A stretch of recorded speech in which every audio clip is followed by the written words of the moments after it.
Picture this. The moment you stop chasing what you want is the exact moment it starts chasing you. Sounds backwards, right?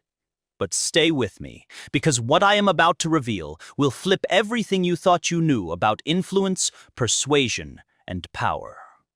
You've been taught that honesty is the best policy, that if you want something, you should ask for it directly. That hard work and good intentions are enough. But look around. Are the most successful people the ones playing by these rules?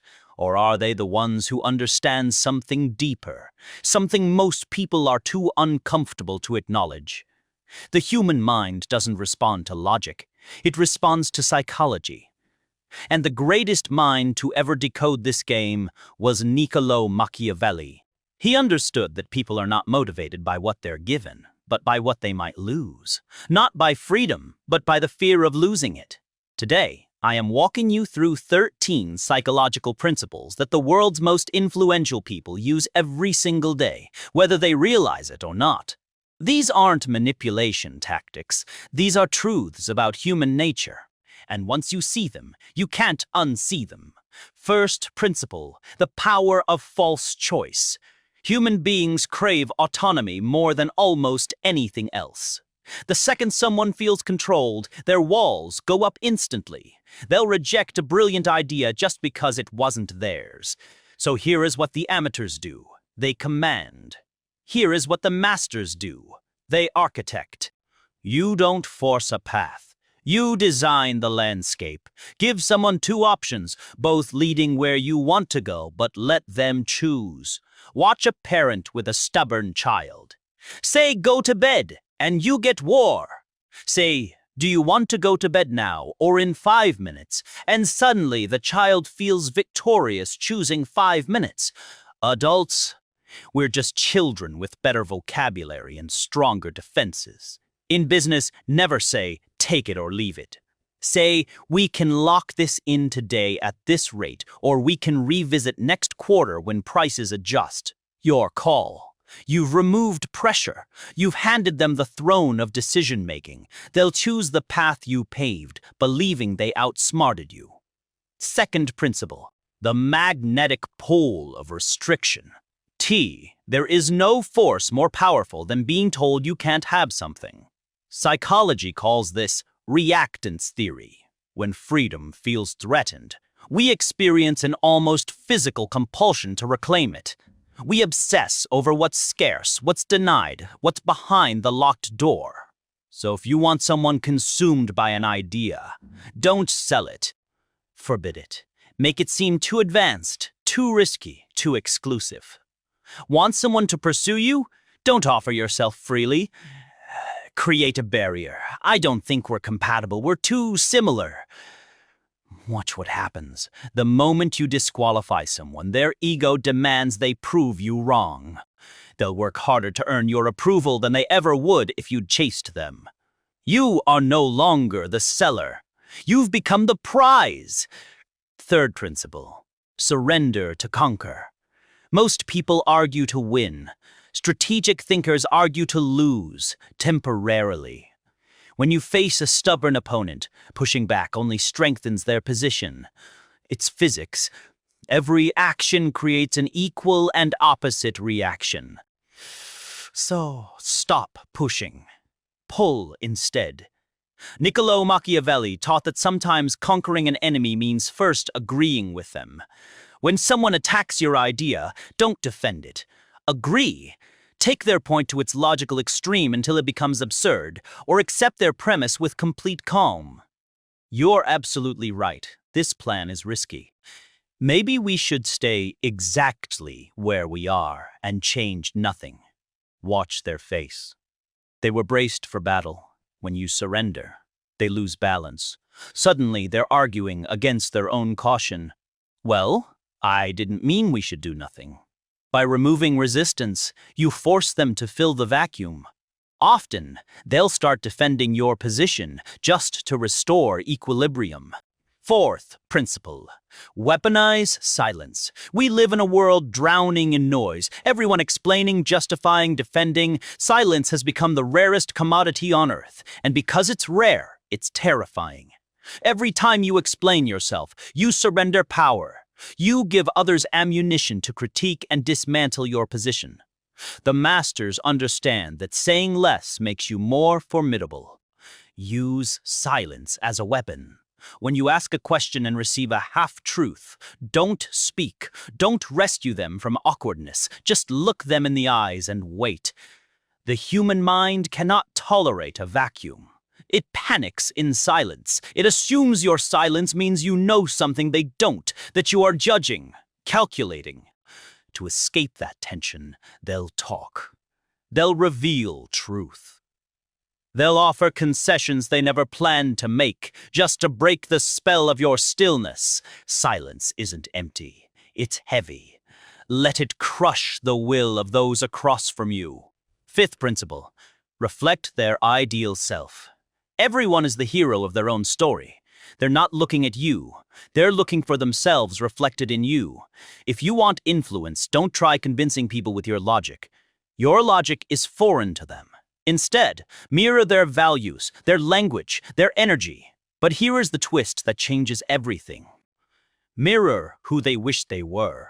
Everyone walks around with a vision of their ideal self. Brave, intelligent, principled, generous. If you treat them as if they already are that person, they become addicted to you. You become the mirror showing them their best angle. I know you are someone who values integrity above everything. I know you are too smart to fall for that trick. By labeling them with a positive trait, you trap them. They must now act according to that label to maintain their self-image. Tell someone they're too fair-minded to let a small detail ruin a partnership, and they'll concede the detail to prove their fairness. You've imprisoned them with their own vanity. And right here, I want you to do something. If you are finding value in these insights, if something's clicking, hit that subscribe button, because what's coming next goes even deeper. And I promise you, the people around you won't know what hit them.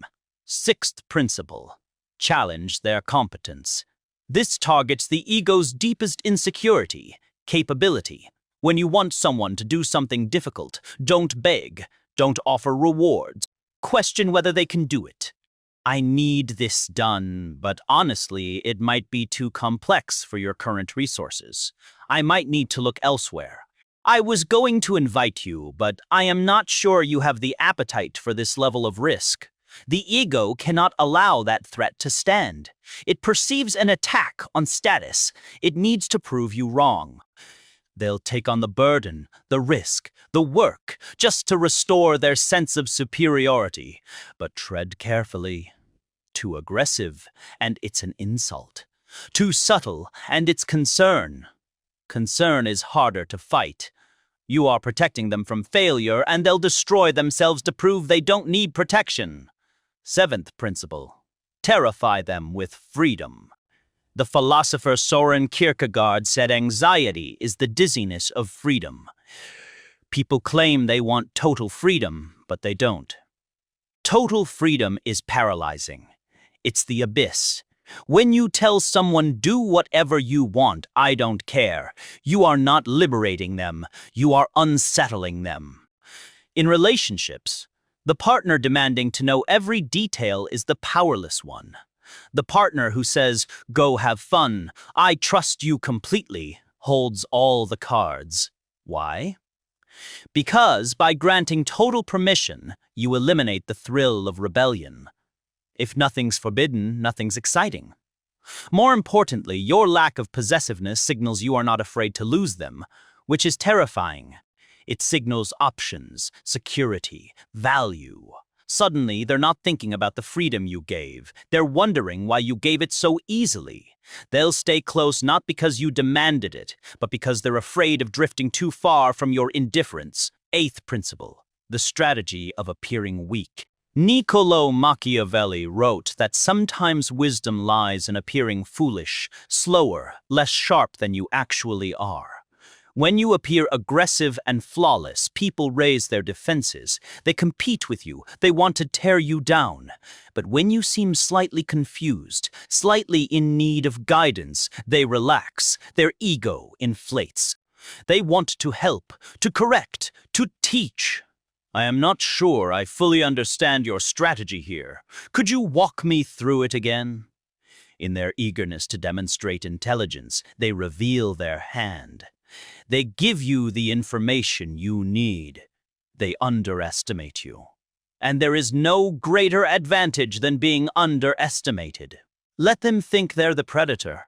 By the time they realize the truth, it's too late. Ninth principle. Validate the darkness. We're drowning in toxic positivity. You can do it. Believe in yourself. It's noise. It's cheap. Sometimes the most powerful motivation comes from agreeing with someone's doubt. When someone says, "I don't think I can do this," don't say, "Yes, you can."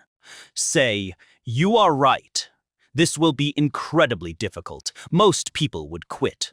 It might not be worth the suffering." This accomplishes two things. First, it validates their reality, creating instant trust. You are the only one not gaslighting them with false hope. Second, it triggers their fighter instinct. By painting success as nearly impossible, you make it meaningful. If you say something's easy, failure becomes shameful. If you say it's nearly impossible, failure is expected, but success becomes legendary. People don't want easy victories. They want to slay dragons. Stop handing them safety scissors and calling them warriors. Point at the mountain. Tell them they probably won't summit, and watch them start climbing. 10th principle, plant the seed. Claim no credit. The most powerful idea is one a person believes they created. If you tell someone what to do, it's a command they'll resist. If you lead them to the conclusion and let them voice it, it's a revelation. This requires patience. You drop breadcrumbs, you ask leading questions, you highlight a problem without offering solutions. You let silence sit while their brain connects the dots you drew. Interesting how our competitors are cutting expenses. I wonder what they're seeing that we're missing. You leave it hanging. Days later, your boss announces, "I've been thinking we need to restructure our budget to stay competitive." You smile. You agree. You praise their foresight. You don't claim credit. You don't say, "I suggested that." Credit is the price you pay for control.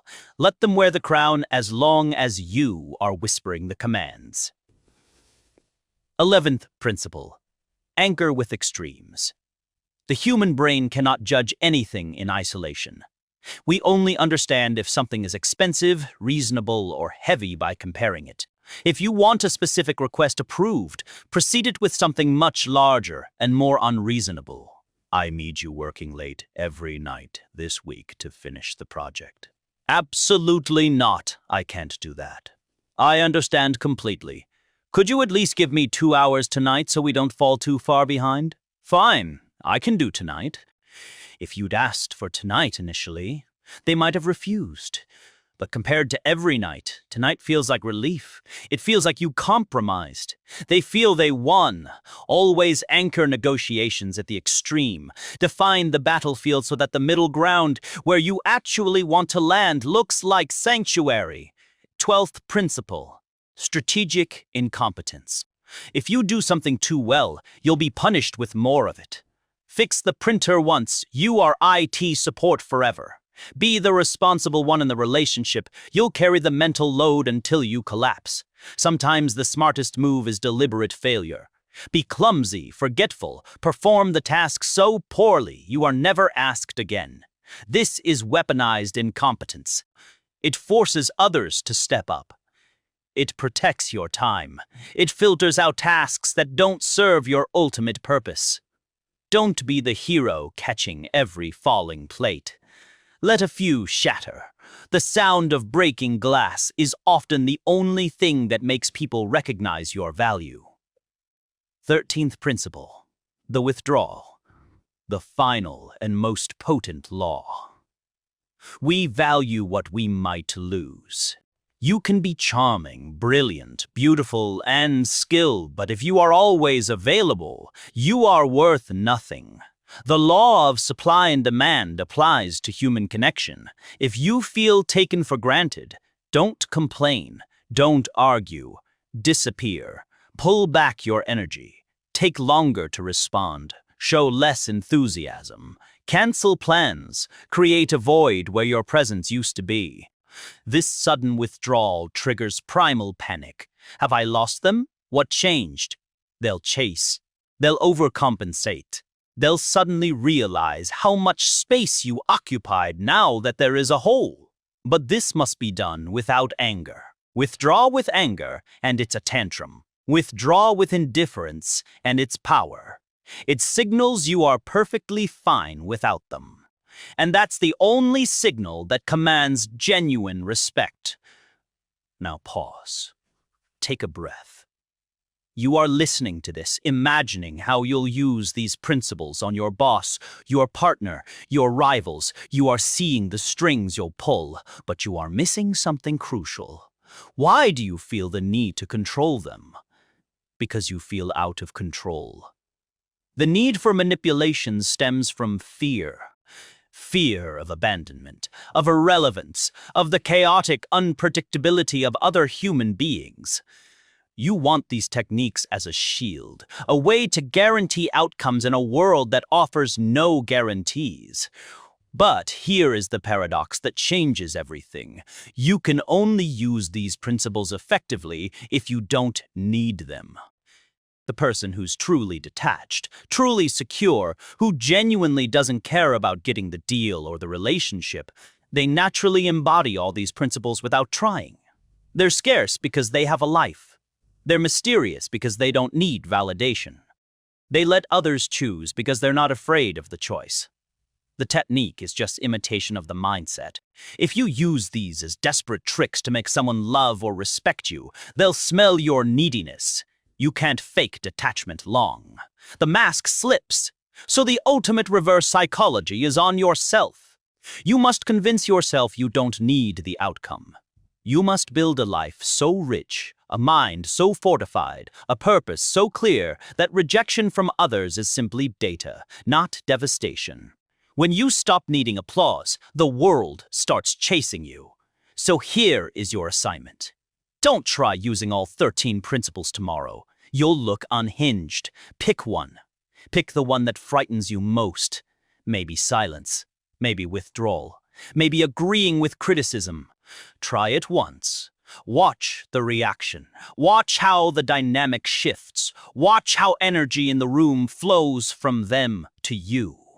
In that moment, you'll realize you've been playing with your hands tied. You've been following rules that no longer exist. You are not late to this knowledge. You are precisely on time. The world is a chessboard. Most people are pawns moving blindly, reacting to the square in front of them. It's time you started playing like the hand that moves the pieces. If you are ready to stop spectating your own life, if you are ready to learn the language of power spoken in shadows, make sure you are subscribed because we're just getting started. We don't teach you to fit in. We teach you to transcend. I'll see you in the next one. And remember, don't let them see you coming.